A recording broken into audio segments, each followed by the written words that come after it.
At South Texas Health System Children's, your child's health is our priority. When they're ill or injured, we're ready to help. Our team includes on-staff pediatric specialists in infectious disease, cardiology, orthopedics, neurology, ear, nose, and throat, and more.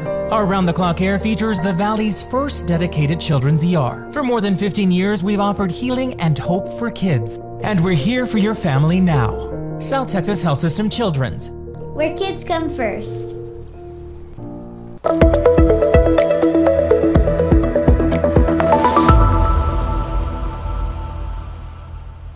Greetings and welcome to our latest Let's Talk Children's Health webinar. I'm Tom Castañeda, the System Director of Marketing and Public Relations for South Texas Health System. On behalf of STHS Children's, thank you for joining us.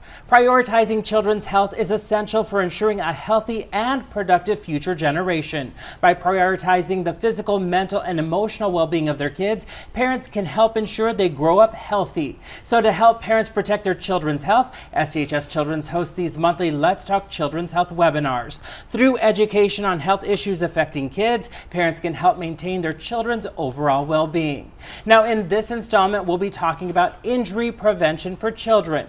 Every 4 seconds, a child is treated for an injury in an emergency department in the U.S. per the CDC. Unfortunately, unintentional injuries remain the leading cause of death for children aged 1 to 14 per the CDC, with non-fatal injuries continuing to impact child morbidity as well as disability and a reduced quality of life for kids of all ages. Safety doesn't always have to be stressful, though. There are steps parents and caregivers can take to prevent accidents and injuries. Through preventative measures, kids can explore, play, and grow while staying protected, allowing their parents to breathe a little easier. So today we're joined by Dr. Santos Cantu, an emergency medicine and pediatric critical care physician who serves as the medical director of the emergency department at STHS Children's, to learn more about protecting our children's health and safety.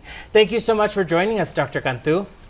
Thank you, Tom. I appreciate you having me. Now, you came straight from the ER. You've been busy this week. Can you tell us, when it comes to ER visits and the cases that you see, what percentage would you say are related to injuries versus illness?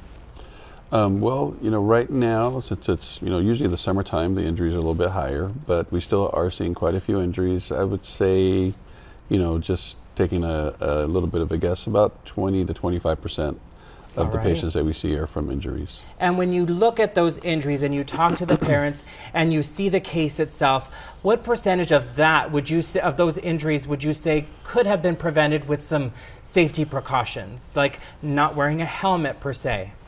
Right. Tom, I would probably say the large majority of them are probably preventable. And if you see the actual injury, that's oftentimes one of the things that we'll do.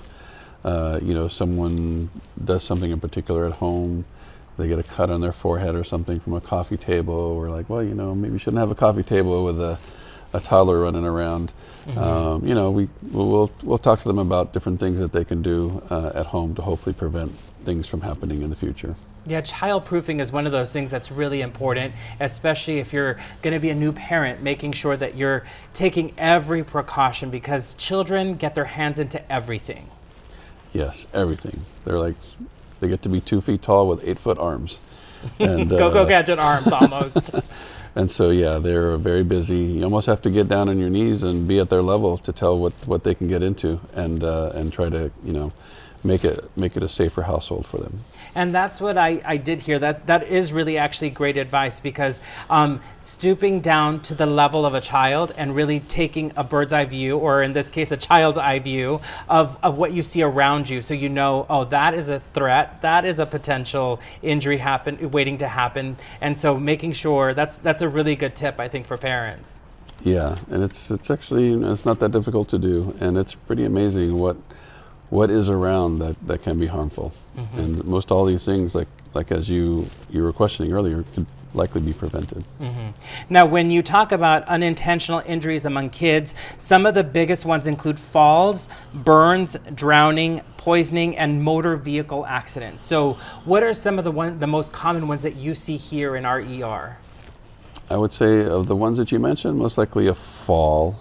Is a fall preventable? Probably not, but many of these other things that happen, car crashes and things of that nature are certainly things that are preventable. And obviously education is vital when it comes to making sure that we know exactly how to protect our kids. And so you have a great presentation for us on some great safety tips, right? I do. All right, let's get started. All righty. So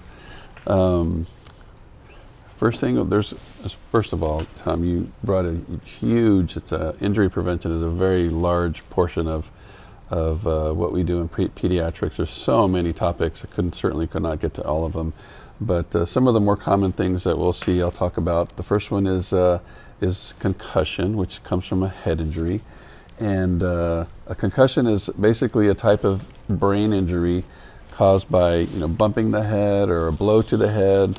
Could even be a hit to the body, such as a hit to the body in football that makes the head move quickly back and forth. All these movements in the head can lead to changes in the brain or stretching of the brain cells that can eventually cause what we call a concussion. On the playground, most likely we'll see this type of injury with like monkey bars, climbing equipment, and also swings.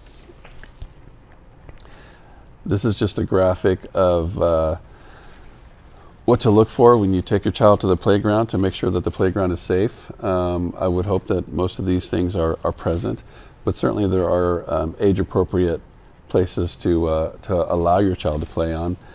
Make sure that the ground has nice soft material such as wood chips, mulch, or even some sand. Make sure all the slides have guardrails on the side of them to hopefully keep them from falling sideways, something which we definitely do see in the ER.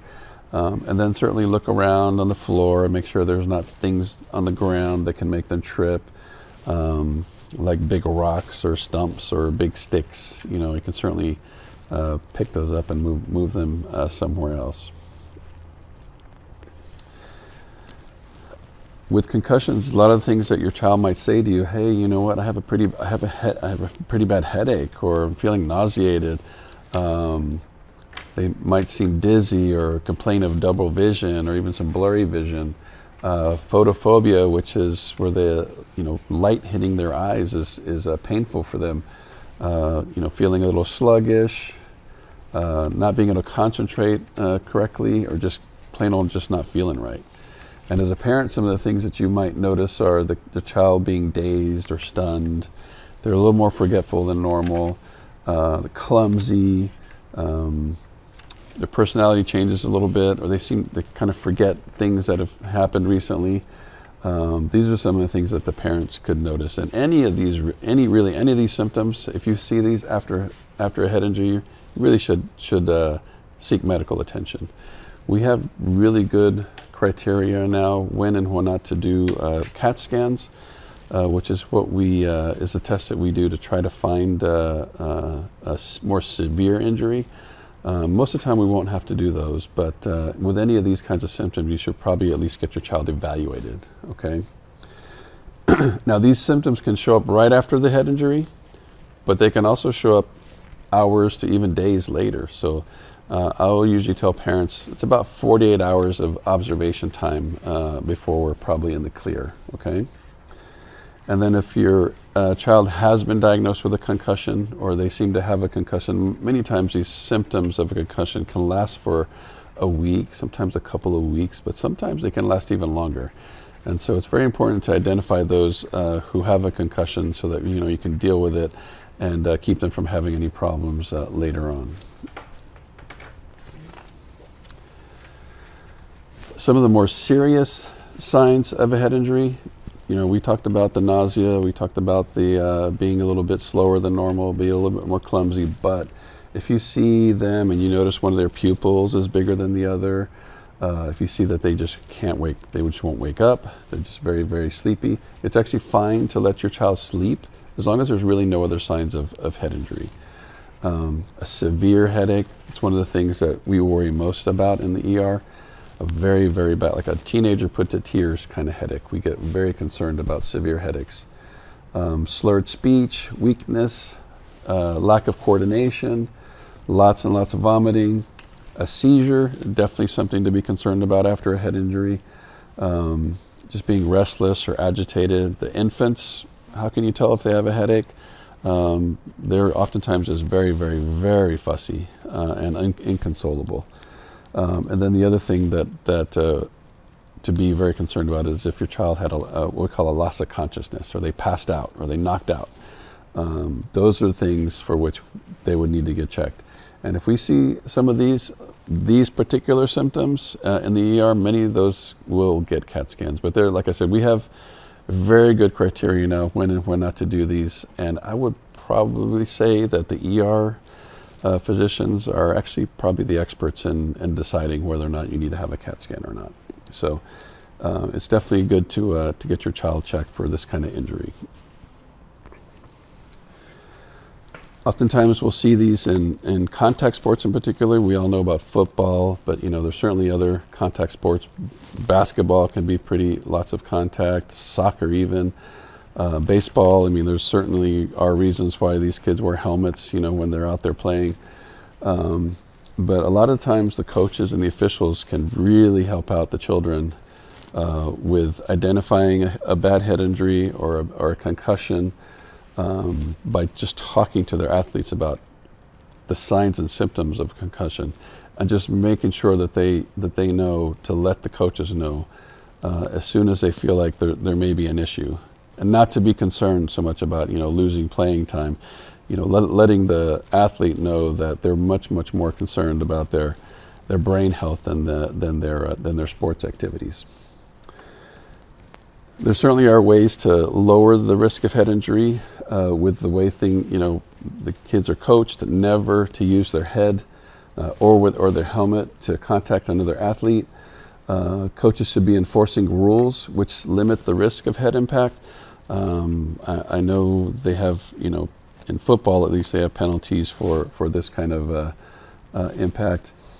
And then good sportsmanship from everybody is something else that would keep head injuries down on a football field. And then obviously the officials should also be a part of taking care of these kids. If they suspect someone may have signs of concussion, they might want to let the coach know and then take action from there.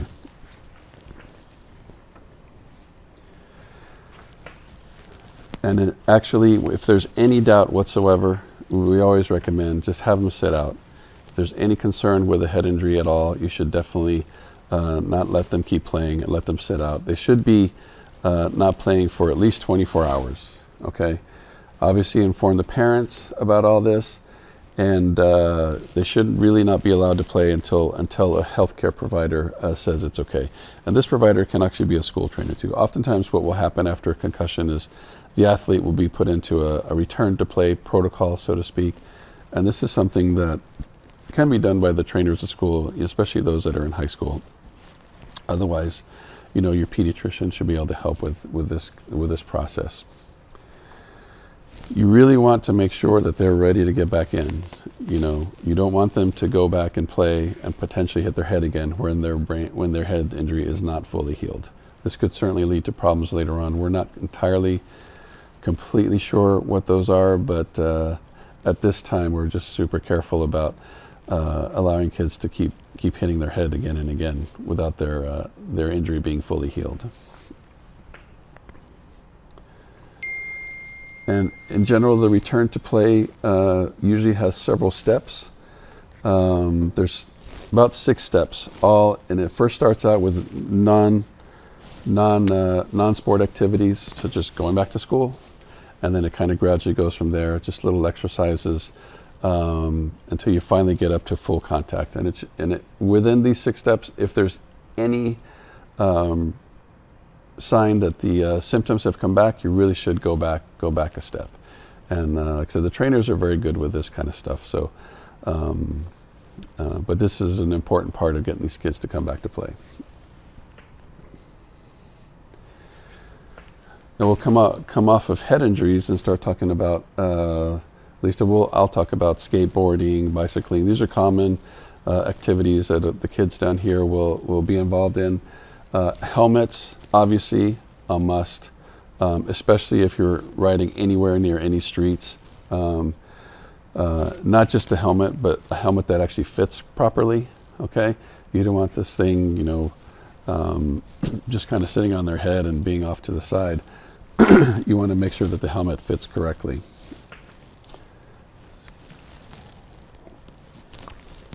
Skateboarders they have lots of nice equipment that they can use to pad their wrists, pad their knees, pad their elbows. Certainly can probably prevent fractures from happening. Skateboarders are pretty aggressive and they fall pretty hard, so a lot of this equipment is definitely helpful for them to keep from getting injured. Wearing appropriate shoes for both the cyclists and the skateboarders. You don't want them going, riding their skateboard with sandals. You certainly want them in closed-toed shoes. There's preferably slip-resistant shoes, okay? And the other thing that's important with these kind of activities that involve equipment that they ride on is to just check them regularly. Make sure the wheels are turning properly, make sure that there's not any loose bolts or loose screws. It's something that you can keep your equipment running perfectly good. And the other thing that's actually very helpful is to learn how to fall. And I'm pretty sure that coaches will teach this. You don't ever want to fall on your hands or on your wrist, because that's likely going to break your wrist. If you could just fall on your forearms and try to roll into your fall or get into a ball, these are things that can help you from getting little fractures, okay? Cycling in particular, if you are out on the street during the daytime, you certainly obey the traffic laws. You use hand signals for turning and for stopping. Make sure you're not swerving around, scaring the people that are actually in cars. In the evening time, use lights and reflectors, things that allow people to see you, actually to be more visible, okay? And here's a graphic of the signals. Turn left with your left arm out, right with your right arm out, or your left hand going up, and stop with your left arm going down. For skateboarding, really skateboarders should stay off the street. There's no reason for a skateboarder to be on the street. They have lots of skateboard parks. I'm certain I've seen them all over the place. In the parks, certainly wear your helmet and all your other protective gear. There's lots of things to do in the skateboard parks. And certainly hanging onto vehicles is definitely not a good idea, okay?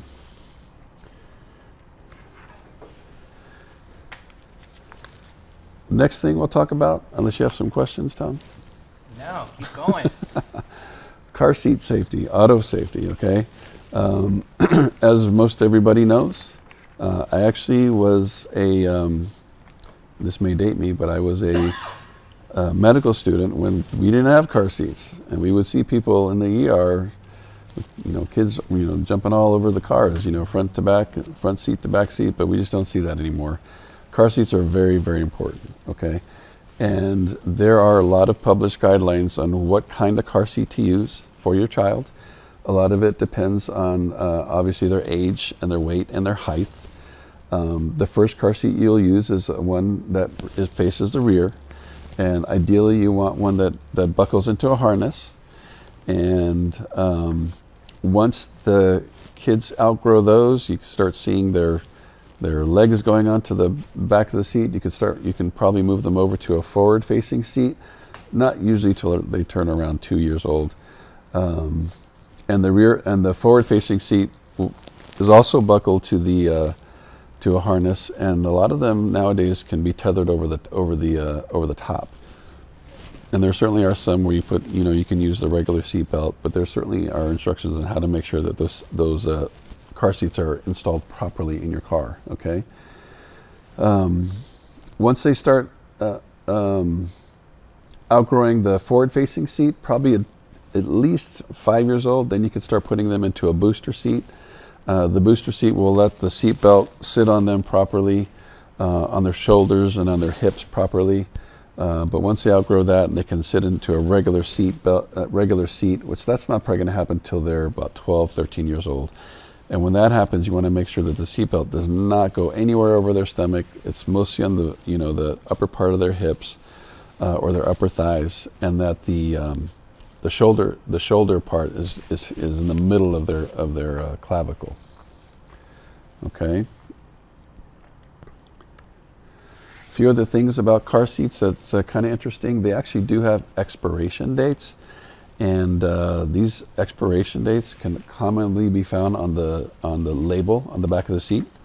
It's very important not to use a car seat that's expired. Okay. Usually the expiration date is about 6 to 10 years from after it's been manufactured. And the main reason why they have these expiration dates is because they expect the material to wear. They also expect, the technology of a car seat to advance. And then also safety standards will evolve. So they generally will recommend every 6 to 10 years to get rid of that car seat. And when you dispose of it, make sure it's disposed of. We don't want anybody else getting to that a car seat that's technically expired. Okay. And then the last thing to talk about car safety is don't forget the kids in the back seat. Okay. We hear periodically, unfortunately, about kids in a car seat in the back in a very hot environment. A vehicle can get hot very fast, very fast. 20 degrees in about 10 minutes. Okay. Even if the window's cracked open, it gets very hot in a car, okay? On a 100-degree day, the inside of the car can be 140 degrees plus inside within an hour, okay? So it's very important if you have kids in the back that you do something to make sure that you get them out of the car when you get out, okay? They recommend maybe putting something in the back seat that'll remind you to look back there, such as a phone.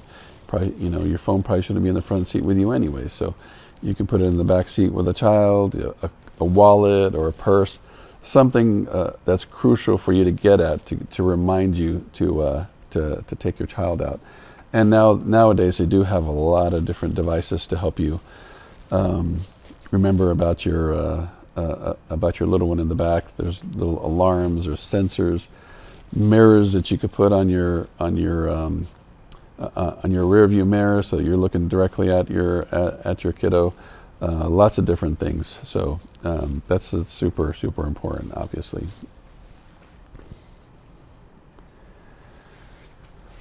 We'll move on to drowning. Okay, so understand with drowning, it's a leading cause of death in children between the ages of 1 and 4.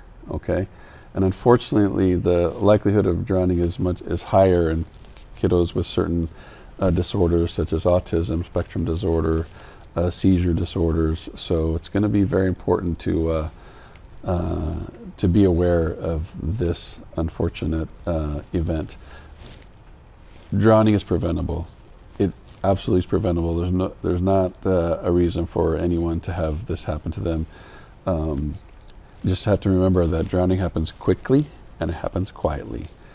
So you've got to be really aware of this problem. Some of the things that you can do to prevent this: get your kids to learn how to swim. I mean, learning how to swim is a lifelong skill, and it's a super important skill for them to have. There's some Red Cross and YMCA sources that may be good sources to get your kids to learn how to swim, but knowing how to swim is super important. Okay, and that's probably number one on the prevention of drowning. Okay, and even though you may be comfortable with how they swim, they still need to be watched, obviously, pretty close while they're in the pool. Some of the other things that they recommend are pool fences that go around the pool, that are between the house and the pool, fences that are at least 4 feet high, and like I said, they separate the pool from the house, self-closing latches, self-closing gates. Try not to leave toys in the pool, which might be something that might pique a child's interest to go into the pool while nobody's there. So when the pool's not being used, just make sure that all the toys are out of the pool. And more importantly, supervision is very important. Even if there's lifeguards there should be an adult there watching the kids. Okay, and they should not be distracted. They shouldn't be on their phone. They shouldn't be reading a book or doing anything except watching the children. Okay, so Learn how to swim, though. That's like super important, okay? Life jackets. In natural waters, life jackets are a very good idea, especially if, obviously, if kids don't know how to swim. But also if there's weaker swimmers, life jackets are certainly important to use. Air-filled or foam toys are really not considered life jackets, so certainly wouldn't consider, recommend that if they're out in natural water. But life jackets can be very helpful out there. Learning CPR, okay, not just for near drowning, but for other things that may happen at home. Knowing how to do CPR is a very good skill. And Red Cross and the American Heart Association are good places to have those done. It's a very good skill to have. Knowing the risk of natural water, so not just necessarily a pool, but if you're going to be going out to the lake or to the river, look at the weather report. There's not going to be flash floods. There's not going to be lots of wind or lightning.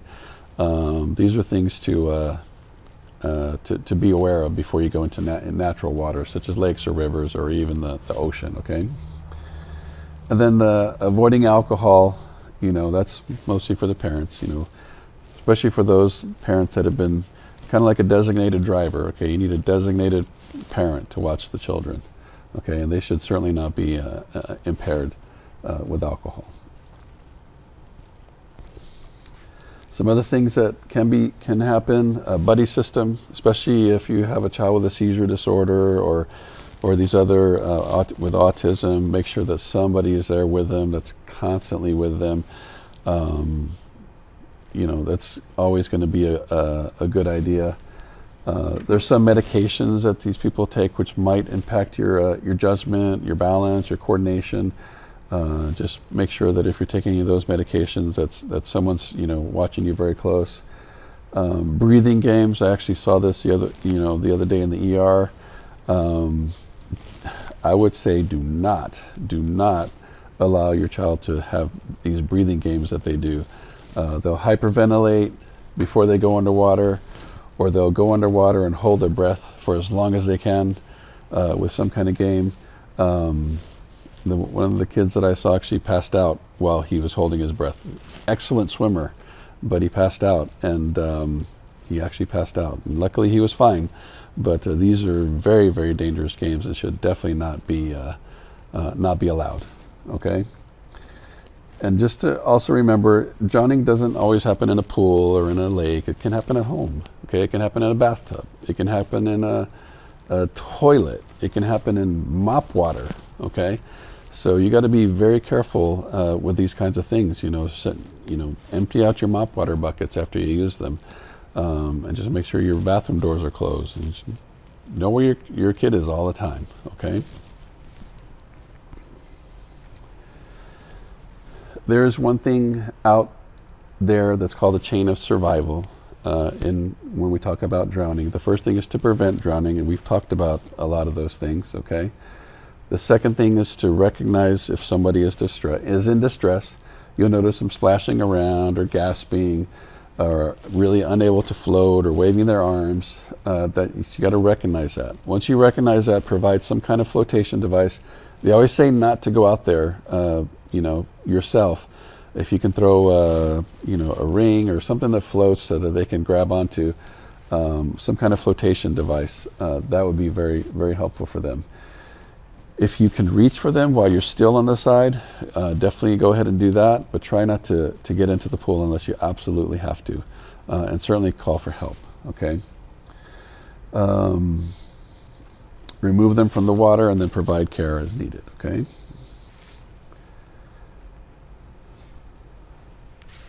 Animal bites. Again, there's like lots of different things to think about. Never leave a baby or a small child alone with a dog. Okay, you never know what's going to happen. When you're greeting an unfamiliar pet, just make sure that you ask the owner if you have permission to pet the animal. A lot of times the owners know, like, absolutely not. You don't want to pet my dog.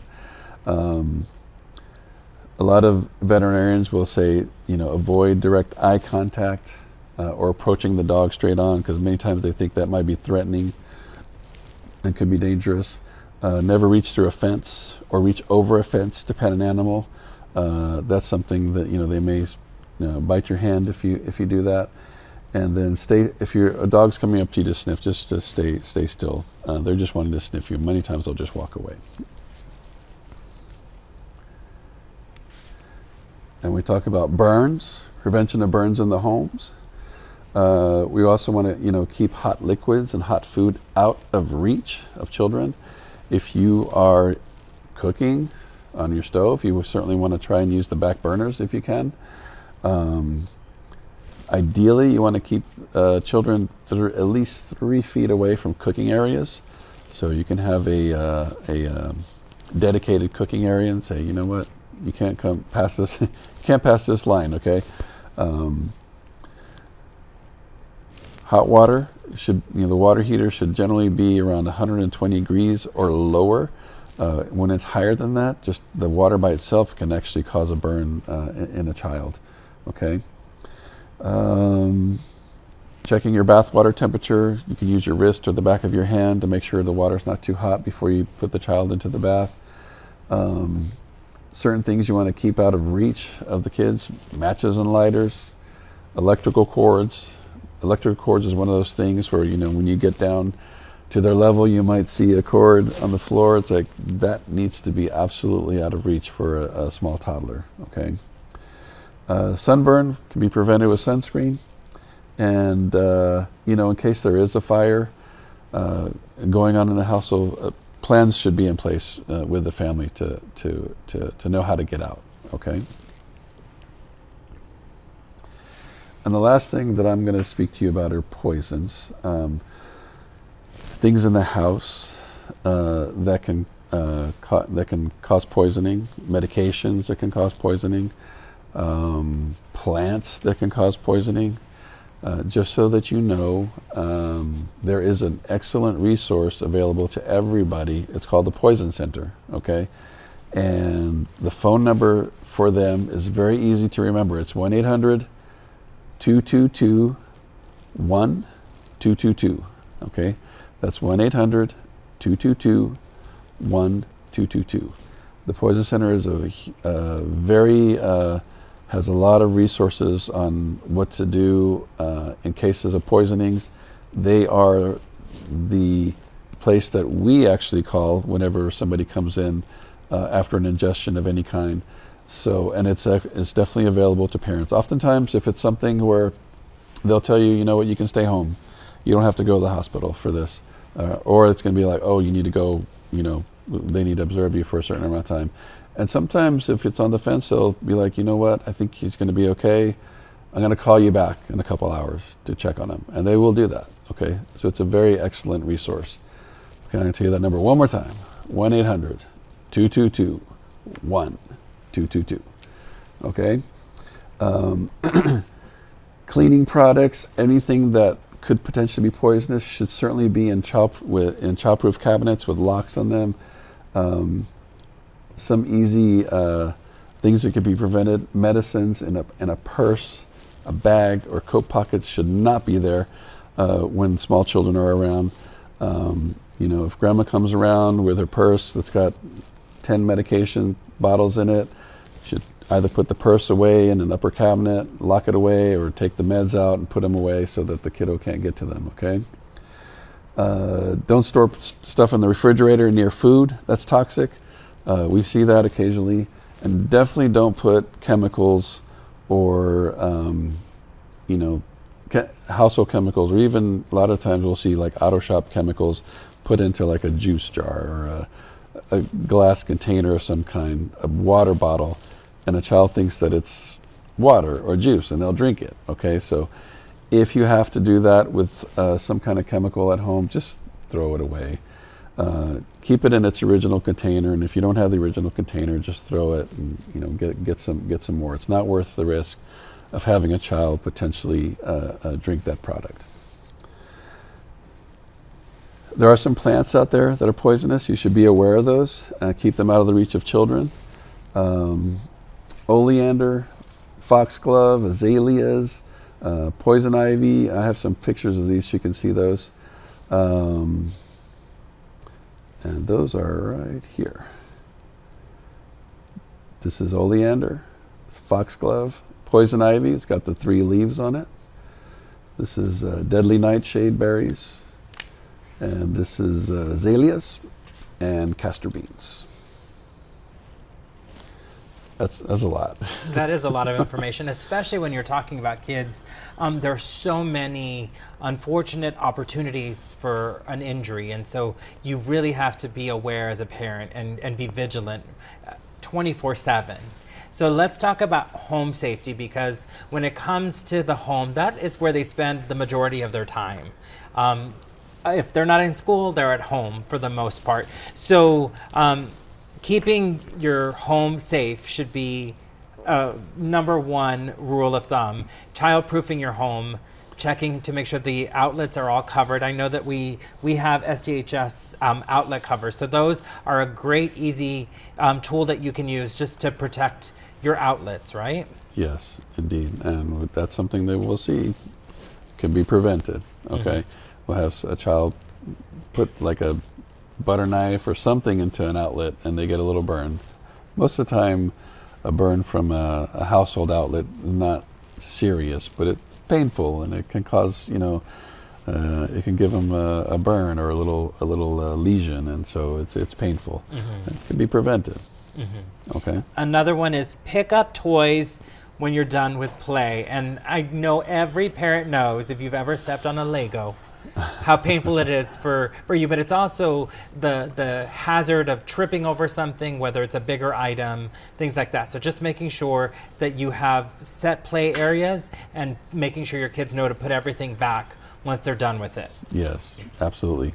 Balls are something also. People step on a ball and then they slide and trip and fall on their fall back backwards or fall, but yeah, definitely put everything away.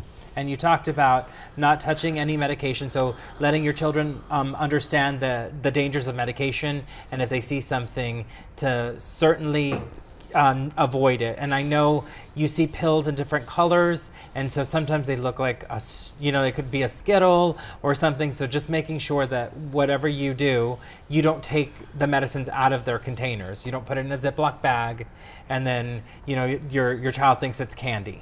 Right. I mean, some folks have to keep, they're on so many medications, they have to keep a little, container with what they're supposed to take during the day, AM, PM, and at night, and that's probably fine, so long as it's not accessible to the kids. A cabinet that's locked, and again, like I said, people come home with meds in their purse. We see that a lot. The kids they get into someone's purse and they see, there's a pill and it looks like a Skittle. So they'll eat it. So it's very important to make sure that there's absolutely no access to medications like that. Another simple thing, closing cabinets and drawers and making sure that those are fully closed, and then also using the locks on the cabinets, because I remember being a child and using it as a step ladder to get up to a higher shelf or whatever it may be. Yes. They can, like I said, 2 feet tall, 8-foot arms. And another one is avoid climbing on furniture. I remember as well being a child who would jump from one sofa to the next, and I know that there's the game that is the floor is lava and how to avoid, and so you would jump from one place to another. But making sure that your kids know that just simply jumping on furniture can be dangerous. Yeah, and the other thing, as you bring that up, are thin pieces of furniture that are top heavy. You really should anchor those to a wall, a tall shelf, a tall, or even like say a TV cabinet that has a heavy TV in it that could probably easily fall over if a child is climbing it. Really should be anchored to the wall. Another way to prevent something bad from potentially happening. Now, batteries. Every 3 hours, a child is treated in the ER after swallowing a button battery. So any loose batteries should not be accessible to children. You need to keep those locked up as well. Yeah. Yes. And if they're, old batteries, they should be thrown away. Batteries can. We have special protocols to use for battery ingestions like that. So, and they can be Yeah, the batteries are bad. The disc batteries, especially. Yeah, those disc ones are so thin. Yeah, I can only imagine just how easily it is to swallow one of those. Yeah. Now, if they swallow it and it gets through their system, that's okay. But when they get stuck in their esophagus, that's a problem, because the battery actually acts as an electrical connection, and you have a charge going from one side of the battery to the other on your skin. And so it actually burns your esophagus. So it's very important not to allow children to swallow those. And then you talked a little bit about burn prevention. So obviously matches, lighters, making sure that you keep anything that sparks fire away from kids. Yes, absolutely. And I know we like to use candles in our home. Aromatherapy is a nice thing, but making sure that those are at a higher level. If you're going to do it, making sure you're turning them off. But when you leave a room, you're not necessarily leaving any fire that is taken out before you. Right. Yeah, and especially don't leave the house with the candles that are still burning. You talked about medicine poisoning. There's also smoke alarms. So making sure that you're checking your smoke alarm and making sure that the batteries are still active and that it works and it is fully functioning. Right, exactly. And then TVs, you talked about like the furniture, but apparently TVs, every 3 weeks a child dies from a TV tipping over on top of them. So I think especially if you have one of those TVs, that the light ones, the flat screen ones, are really easy to knock over, and I would assume the bulkier ones are definitely heavier and more dangerous. Right, and nowadays you get a really, really giant TV, right, for not so much, not very much, and TVs can actually also, they have devices to anchor TVs to the wall, so that they don't tip over like that, and so that's large pieces of furniture, large TVs definitely should be anchored to the wall so that they don't, it doesn't take much to keep it from tipping onto your child. And then we talked about putting toys away, but also toy safety just in general, making sure that you're buying toys that are appropriate for your child's age. So I see the ages on the boxes, and I'm always thinking about it. I have a 10-year-old niece, and so I'm making sure, okay, is this appropriate for her? Is it the right age? And making sure. But when she was younger, it was really difficult because like, oh, this is a cool toy she'd love, but it was for somebody that was older. Right, yeah, and especially tougher in the younger kids to find toys that are for the right age. But yeah, those what's labeled on there is usually pretty good about what age child they can play with it. And if they have siblings, that gets a little bit difficult. So I would assume you want to go younger versus older, obviously. So you're going to go with the youngest child and use that age so that the rest of the group is safe. Yes. That's right. That's right. And you talked about scanning the room. So making sure that you pay attention to the room, get down to your child's height level, and really scanning the room, searching the perimeter, and making sure that you look out for any dangers. That was a really good tip that you offered. Yes, thank you. How often have you done that? Me, myself?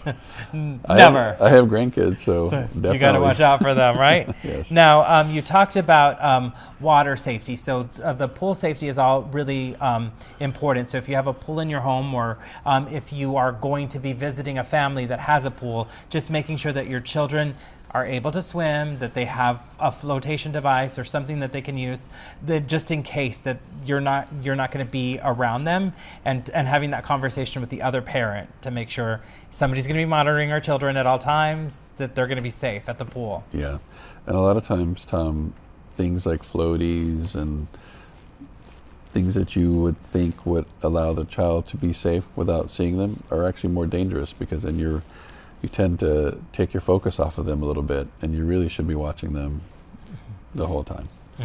And a dedicated observer is a very good idea. But the most important thing, teaching your kids how to swim.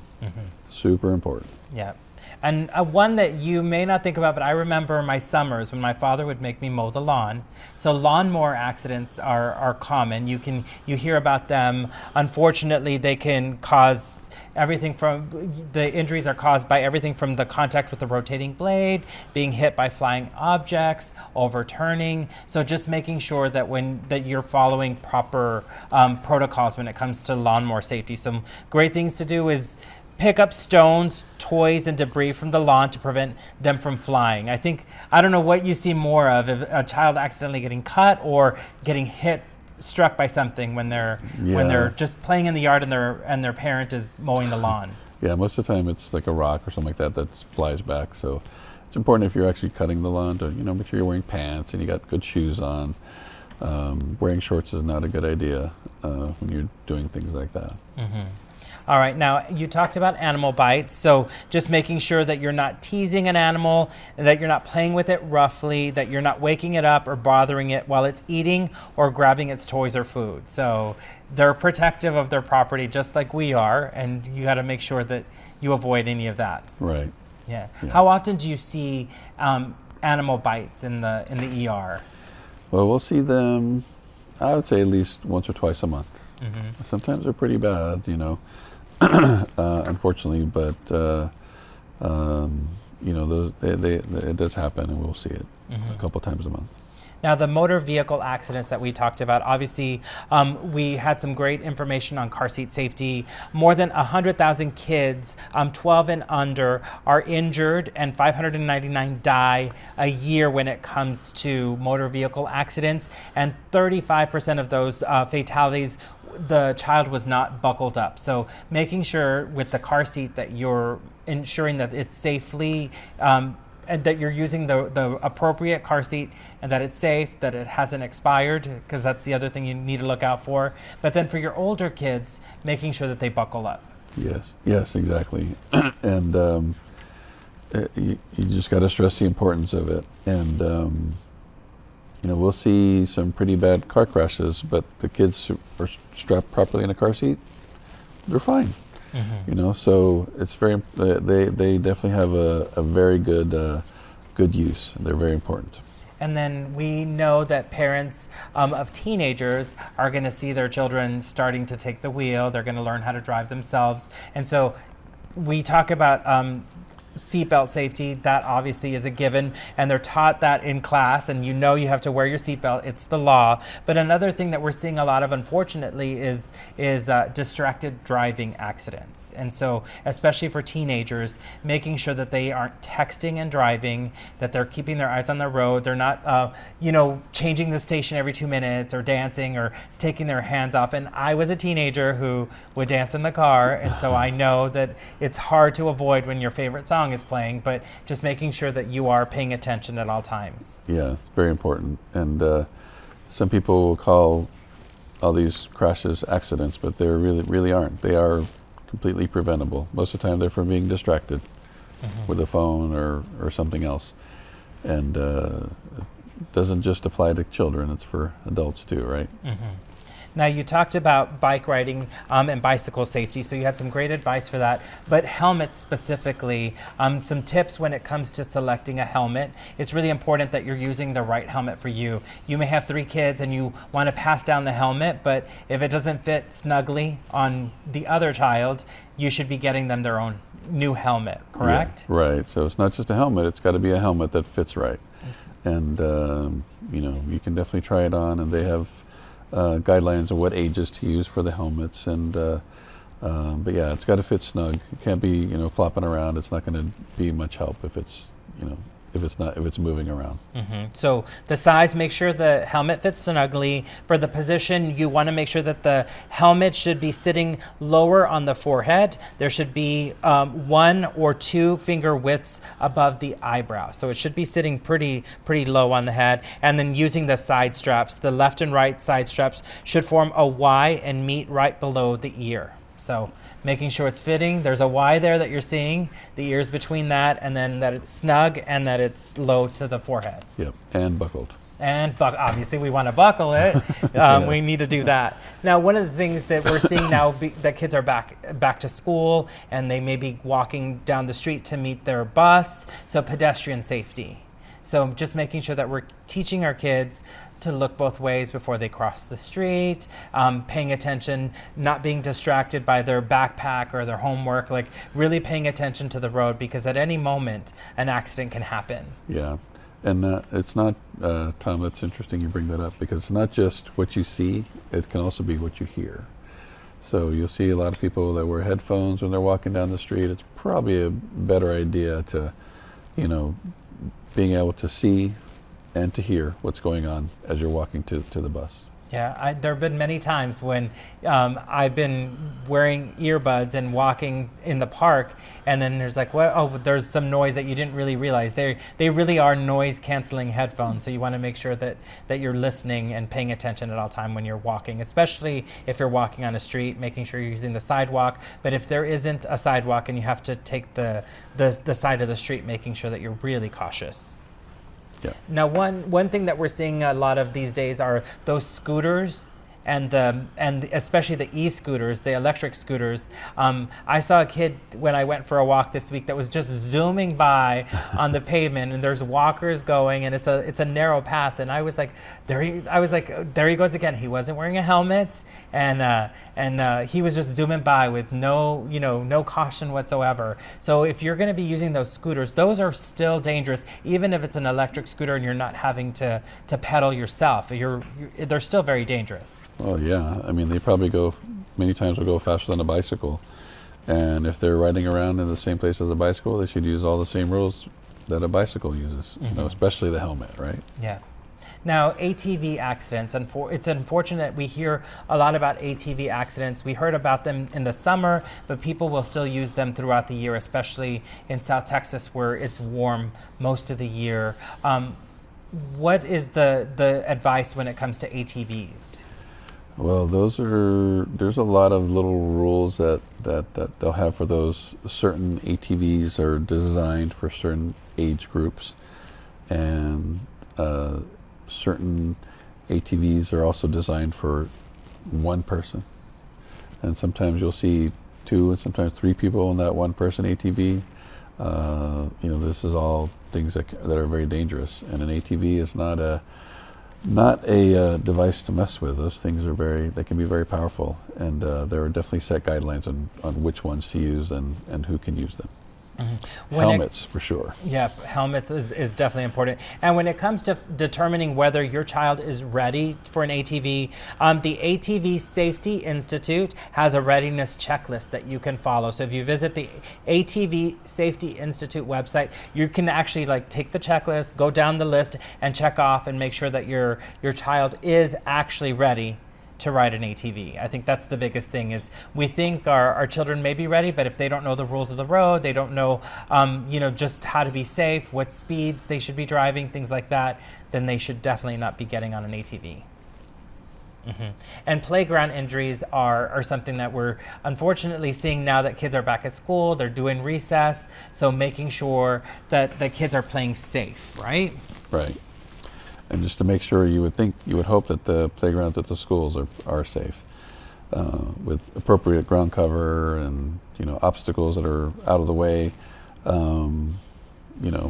So there's a lot of things to look out for in a playground but I'm pretty sure the schools are set up for that. Yeah, but it's not just the person who's on the swing, but also walking by, because there have been so many accidents that I've seen where someone just happens to be walking by when someone is on the up on a swing and they get hit, or on the back side and they get knocked over. So always when you're on a playground, making sure that you're aware of your surroundings is key. Right. Mm-hmm.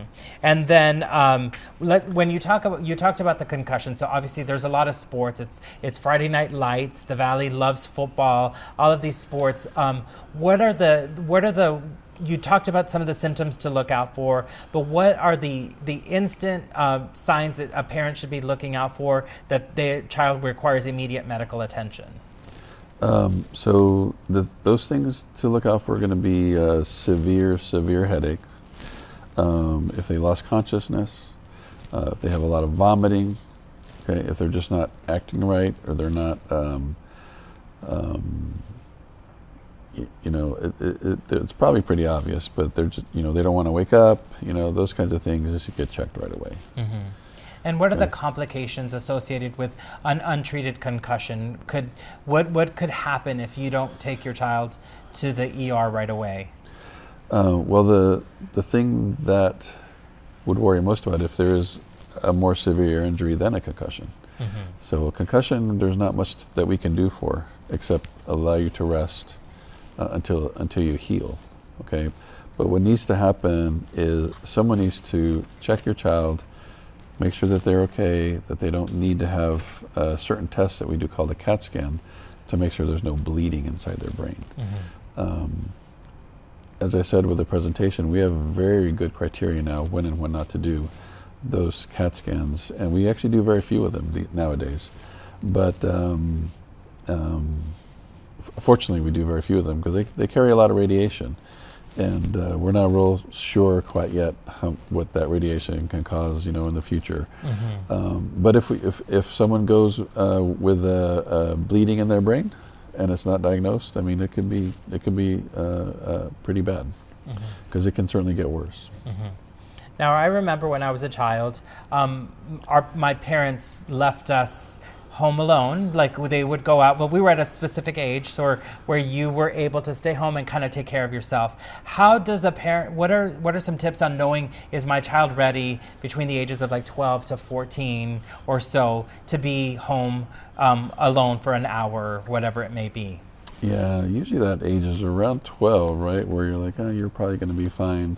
I mean, you're going to have to go over them with the certain things, unless you're pretty certain they can use, like the stove or, hot water. Just want to make sure that they know how to do all those things to keep the home safe. And just making sure they have the emergency contact information, obviously that they know how to fend for themselves, they can be independent when they're preparing food and all of that. And there is a class that you can look out for babysitting safety. It's called Safe Sitter, so it's a website, safesitter.org. And so you can actually enroll your child to take classes. It's from anyone between the ages of 11 to 14, and they basically learn everything they need to know to be safe when they're home, alone, watching younger siblings, or babysitting a neighbor, whatever it may be. So safesitter.org. You can check to see if there's any classes nearby. That's a great way to just make sure that your kids are okay to stay home if you have an emergency and you have to leave and aren't able to get the babysitter. That sounds very good. And the last piece of advice, I think, is that we have to make sure that we're role models for safety, right? Our kids are watching us 24/7. They know what we're up to. If we're not wearing a bike helmet, they're going to think they don't have to wear one. If we're not being cautious, they're not going to be cautious, right? Right. If we're texting and driving, they're going to wonder why they can't do the same. But yeah, I mean, we should definitely be examples. I mean, if you want them to practice the safe stuff that you ask them to do, you should do it yourself for sure. So be a role model is important. Yes. Alrighty, well, thank you so much for your time, Dr. Cantu. We really appreciate it. This has all been very great and important information to keep our kids safe. All right, thank you, Tom. And that officially concludes our webinar. Thank you for joining us. We hope you will continue to prioritize the health of your little ones, and we look forward to seeing you for our next installment of this Let's Talk Children's Health series on Wednesday, October 15th from 5:30 to 6:30 p.m. when we will be talking about bullying and cyberbullying. Like and follow the STHS Children's Facebook page for more details on our future Let's Talk Children's Health webinars. And to view all of our previous Let's Talk seminars, all you have to do is visit sthsletstalk.com. Until our next seminar, stay healthy, stay safe, and please continue to prioritize the health of your children. Thank you. At South Texas Health System Children's, your child's health is our priority. When they're ill or injured, we're ready to help. Our team includes on-staff pediatric specialists in infectious disease, cardiology, orthopedics, neurology, ear, nose, and throat, and more. Our round-the-clock care features the Valley's first dedicated children's ER. For more than 15 years, we've offered healing and hope for kids. And we're here for your family now. South Texas Health System Children's. Where kids come first.